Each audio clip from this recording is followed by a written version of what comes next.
Simulizi ya vita ya pili ya Liberia tunaianzia mbali toka kuzaliwa kwa Charles Taylor.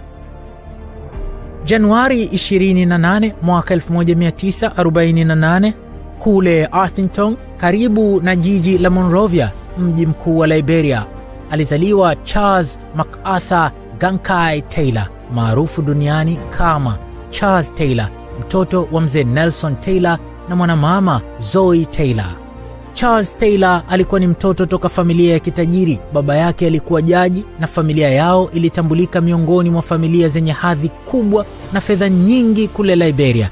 Hii ilimrahisishia Charles Taylor kupata elimu bora kipindi hiko.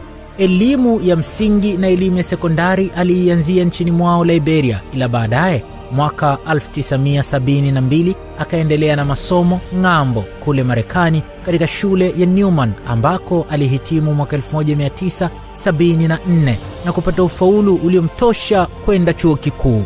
Akaendelea masomo yake huko Marekani akijikita katika masomo ya uchumi katika chuo kikuu cha Bentley kilichopo Massachusetts. Na akiwa huko ndio akaanza harakati za siasa, kama kupanda kwenye majukwaa ya siasa chuoni katika nyakati za uchaguzi wa serikali ya wanafunzi. Na pia akaenda mbali zaidi, akayapanda mpaka majukwaa ya kutetea haki za watu weusi na kupambana na ubaguzi wa rangi kule Marekani. Charles Taylor kwa mara ya kwanza anaingia kwenye midomo ya watu ni pale alipoongoza maandamano kule New York kuelekea ofisi za Liberia ndani ya makao makuu ya Umoja wa Mataifa.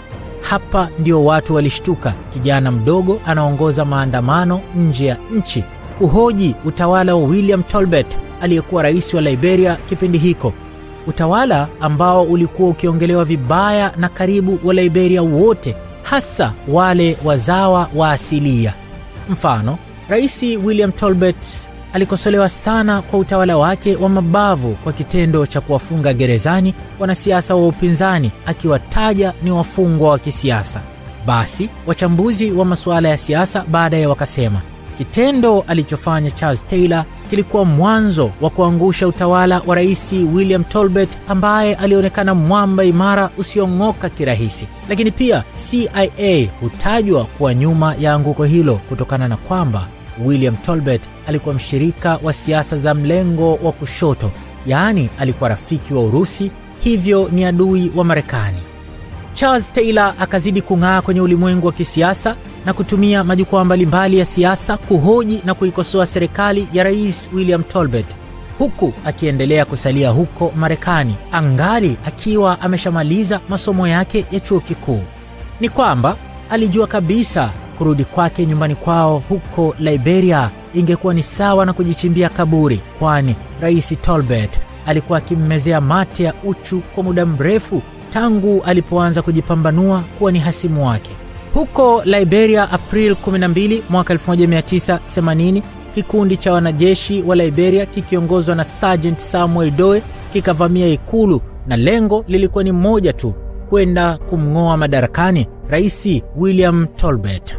Hawa ni wale waliojulikana kama wa Liberia wa asilia, na Rais William Tolbert alikuwa ni kutoka jamii ya wa Liberia wageni waliokuja Liberia karne ya 19 kutokea Marekani utumwani, ambao waliitwa Americo Liberians. Hawa Americo Liberians walikuwa wameelimika zaidi kutokana na huko walikotoka, walikuwa wamejifunza mengi, na hivyo kupelekea kuitawala Liberia toka karne ya 19 mwaka 1878 hadi wakati huo miaka 1980. Jambo hili la kutawaliwa na waliowaita ni wageni lilikuwa likiwaumiza sana wa Liberia wa asilia, kwa sababu Liberia kwa asilia ni ya kwao wao zaidi, na wao ndio waliokuwa wengi, ila bado wakawa ndio wanyonge kwenye ardhi ya babu zao, na walipojaribu kujitetea kuja juu ndio wakawa wanatupwa gerezani au kuuliwa. Mfano, wale tuliowasema wafungwa wa kisiasa walikuwa ni wa vyama vya wa Liberia wa asilia. Basi Sergeant Samuel Doe na wenzake wakavamia ikulu na kutekeleza azimio lao la mapinduzi. Wakaanza kwa kuua walinzi na kisha wakatimiza mapinduzi hayo baada ya kumuua Rais William Tolbert kwa kumchoma kisu. na inasemwa kwamba ilikuwa rahisi kwao kufanikisha mapinduzi haya kutokana na msaada mkubwa kutoka kwa shirika la ujasusi la Marekani CIA. Inasemwa kuwa mchoro mzima huu ulipangwa na CIA, na hata wakati mapinduzi hayo yanafanyika, inasemwa palikuwapo na jasusi mmoja wa CIA mzungu ambaye peke yake, tofauti na wanajeshi wengine, yeye alivaa kinyago usoni na kujifunika mwili mzima.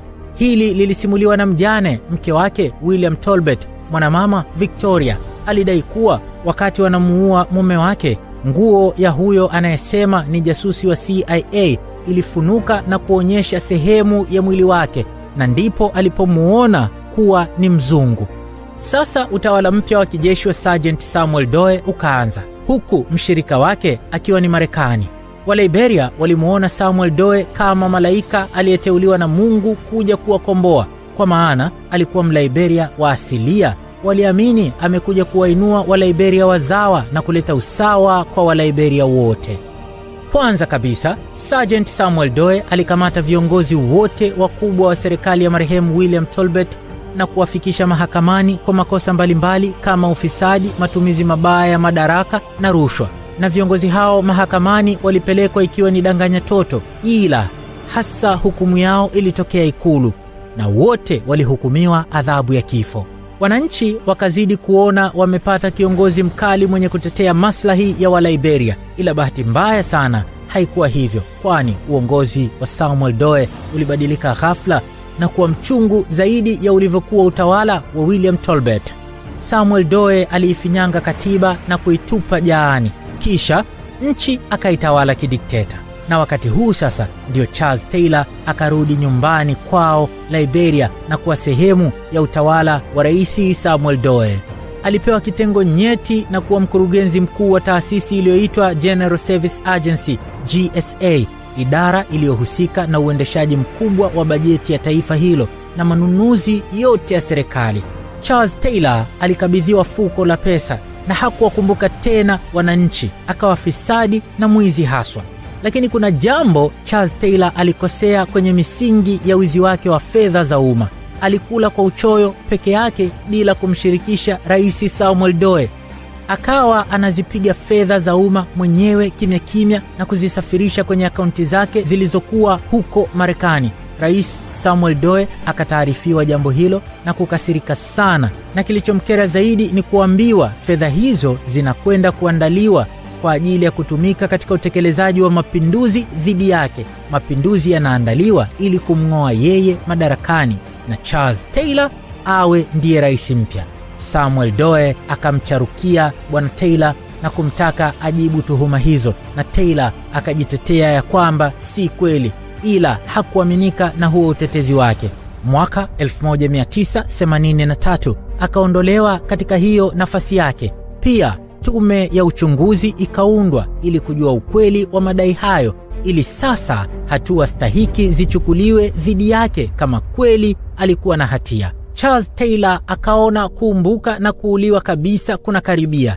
Akaamua kutoroka kimya kimya na kukimbilia Marekani. Kwa hivyo tume ya uchunguzi ilitoa ripoti bila ya mhusika kuwepo, na ilimbaini kuiba dola za Kimarekani yapata dola milioni 1 kwa wakati huo, ambayo kwa thamani ya fedha ya sasa ni sawa na dola za Kimarekani milioni 4.21, ambayo ukiibadilisha kuileta katika shilingi ya Kitanzania kwa sasa ni zaidi ya bilioni 10.62. Rais Samuel Doe alipojua kuwa Charles Taylor alikimbilia Marekani, basi akawasiliana na Wamarekani akiwataka wamrudishe kwake Charles Taylor ili aende kujibu tuhuma zake za ufisadi, na Marekani ikamwahidi kumsaidia.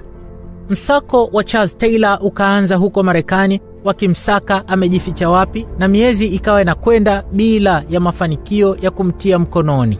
Rais Samuel Doe, sababu ya presha zake, akaona kama vile Marekani hawajafanya lolote la kumsaidia kumkamata Charles Taylor. Bwana Taylor aliishi kwa muda mrefu kule Marekani, maisha ya kujificha mno kama panya kwenye maskani za watu weusi kule nchini Marekani. Haikuwa shida kupata mahitaji yake, sababu alikuwa na uhakika wa kuishi muda mrefu bila shida kutokana na kiasi kikubwa cha fedha alichoiba huko Liberia. Rais Samuel Doe akaamua kuchukua maamuzi ya kutuma majasusi wake kwenda Marekani kwenda kumtafuta Taylor na kuwapa ruhusa wakimpata wamfanye lolote tu, hata ikiwa ni kumuua. Basi majasusi wake wakaingia Marekani bila kujulikana ni majasusi waliokuja kufanya kazi ya kumtafuta Taylor. Charles Taylor yeye akawa akijivinjari tu kwenye miji tofauti bila kujua kuna